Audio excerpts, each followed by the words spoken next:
Sa akin po may display naman ng remote pero hindi nagre-response ang AC. Wala naman blink sa AC. So kung may display ang remote pero hindi nagre-response ang aircon mo, ganito lang po yung gawin mo bago ka kabahan. So i-test mo yung remote mo using your phone camera. So i-on mo yung camera, itapat mo yung remote.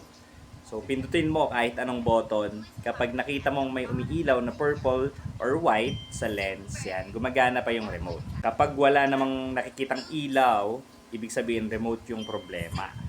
So, kung gumagana yung remote pero still no response, baka may issue na yung IR receiver ng indoor unit or yung infrared.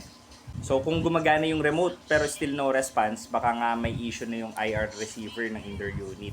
So, ito yung tumatanggap ng signal galing remote. So, normal lang, walang blinking kung receiver lang ang problema. So, bago ka magpa-technician, gawin mo muna yon. And syempre, huwag niyong kakalimutan to like and follow.